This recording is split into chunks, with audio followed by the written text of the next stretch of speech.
Okay, so I want to talk a little bit about what we do kind of post-production on countertops.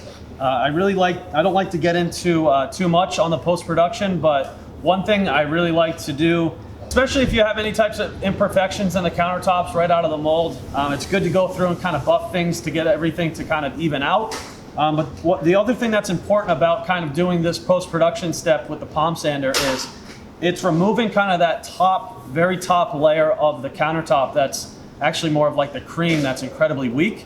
And your sealer is only as strong as what it actually is attaching onto. So if you have that layer and you haven't removed that top layer off that's very weak, your sealer is going to attach to that, and it could potentially want to delaminate or pull off over the course of years, because that top layer is very weak. So all I'm doing is that I'm eliminating that. I'm also evening things out, just doing it with a 220 grit sandpaper on a palm sander, and I do it dry. And you want to make sure that I like to do figure 8 motions, so it's very randomized motion so that there's no consistent streaks as you're going through with the palm sander.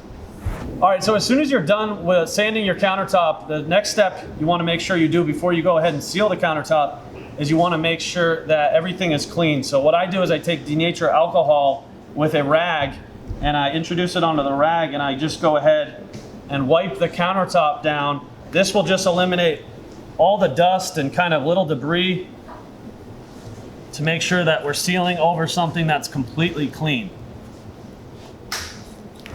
One of the things that's important post-production with your countertops right out of the mold is to make sure that you're sanding down your edges. And I do that with a 60 or an 80 grit piece of hand sandpaper. And all I'm doing is I'm just trying to remove that kind of brittle edge, because if you don't, what's going to end up happening is if you seal that in, over time that edge is actually going to want to fail because it's very weak. So we want to make sure we're just sanding that down and kind of blending it in with the rest of the profile on the edge. So now we're going to seal the countertop now that it's all cleaned off and free of any dust and debris. We're just using a high density foam roller. We're using our Repel Shield countertop sealer, and you're just going to roll it on, just trying to maintain a wet edge.